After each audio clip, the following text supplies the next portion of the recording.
Hello everyone, good morning छ सबैजनालाई। हजुर सबैजना राम्रै हुनुहुन्छ पनि म आशा गर्दछु र हामी पनि एकदम सन्चै छौँ है। अनि हजुरहरूलाई मेरो भ्लगमा मनैदेखि स्वागत छ। अनि हजुरहरूले खाना खानुभयो कि भएन? हामी चाहिँ खानासाना खाएर चाहिँ आज दिदीकोमा जाँदैछौँ किनकि ड्याडीको काम छ नि त। अनि यसो हामी पनि जाऊँ भनेर हामी गएको। अनि बाटोमा चाहिँ पेट्रोल हाल्नु पर्यो कि पेट्रोलको भाउ चाहिँ कहिलेसम्म बढ्ने हो कि अब चाहिँ कहिले घट्छ होला मलाई थाहा भएन, तर लास्टै बढेछ है।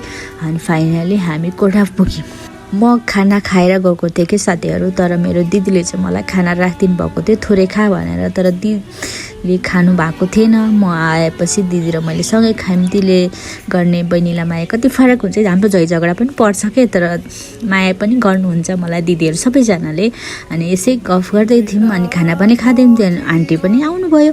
अनि आन्टीले चाहिँ हो मेरी माया भनेर हक गर्नुभयो कि मलाई। आन्टीलाई चाहिँ म आउने थाहा थिएन, तर मलाई थाहा थियो आन्टी आउनुहुन्छ भनेर। अनि आन्टी चाहिँ हाम्रो लास्टै कमेडी हुनुहुन्छ कि लास्टै रमाइलो गर्ने खालको हुनुहुन्छ। तर मान्छे भने चाहिँ यस्तै हुनुपर्छ कि मलाई चाहिँ यो घुसघुसे मान्छे चाहिँ मनै पर्दैन। तर हाम्रो फ्यामिलीमा कोही पनि त्यस्तो छँदा पनि छैन कि एकदम रमाइलो गर्नुपर्छ हामीलाई चाहिँ। अनि आन्टी चाहिँ लाइभ बस्दै हुनुहुन्छ कि आन्टी चाहिँ अचेल चाहिँ एकदम टिकटक बनाउनुहुन्छ कि मान्छेलाई एउटा चाहिँ इन्टरटेनमेन्ट गर्ने भाडा हुनु पऱ्यो नि त। अनि सबैको त्यही हो, टिकटक सबैले टिकटक चलाउनुहुन्छ र सही तरिकाले चलाउँदा राम्रै हुन्छ है टिकटक चाहिँ, र नराम्रो तरिकाले चलाउँदा त टिकटक चाहिँ डेन्जर नै हुन्छ क्या। अनि आन्टी चाहिँ पुरै टिकटक बनाउँदै हुन्थ्यो। अनि मलाई पनि बना भन्दै हुन्थ्यो। अनि म चाहिँ अहिले बनाउँछु आन्टी, हजुर अहिले बनाउनु भनेर बनाउँदै हुनुहुन्थ्यो। आन्टी चाहिँ डान्स खतरा गर्नुहुन्छ कि हाम्रो आन्टी डान्सर हो नि त। अनि आन्टी चाहिँ हाम्रो आन्टी जस्तो हुनुहुन्न कि, हामी चाहिँ दिदी बहिनी जस्तै छौँ कि। हाम्रो कान्छी आन्टी हुनुहुन्छ नि त, मेरो मम्मीको कान्छी बहिनी हो कि, आफ्नै बहिनी। अनि हाम्रो चाहिँ भाइ चाहिँ दिदी बहिनी जस्तै मिल्छ क्या। अनि मेरो भाइ चाहिँ बाहिर गएको थियो साथीभाइलाई भेट्न, अनि भाइ पनि आयो। अनि मैले दर्शन गर्नुपर्दा मलाई भन्दै थियो। अनि दर्शन रह्यो कि। अनि आन्टीको चाहिँ टिकटक सकेकै छैन, दिदी चाहिँ यहाँ पुरै काम गर्दै हुन्थ्यो। अनि भाइले चाहिँ कपडा चेन्ज गरेर चाहिँ, अनि म चाहिँ यहाँ पुरै पानी खाइरहेको छु कि भाइहरू चाहिँ सबै चिया खाइरहेको चाहिँ म चाहिँ चिया हतपत्ता खाना खोज्दिनँ। अनि यहाँ भाइले चाहिँ मलाई दिदी मेरो टाउको थिच्नु अनि मैले भनेको त बुढो भएको भाइलाई म खुट्टा टाउको थिच्छु त मेरो थिच भनेर भन्दै थिएँ।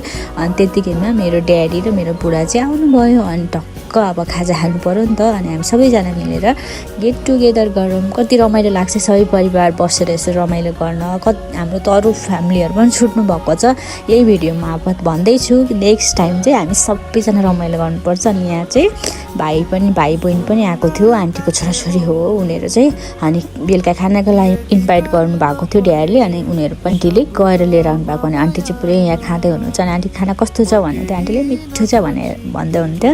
अनि हामीले खानासाना खाएर चाहिँ सबैलाई बाई बाई गरेर चाहिँ हामी घर आउँदै थियो 10:30 बजेको थियो कि। अनि हामी फाइनली घर पनि आयौँ साथीहरू।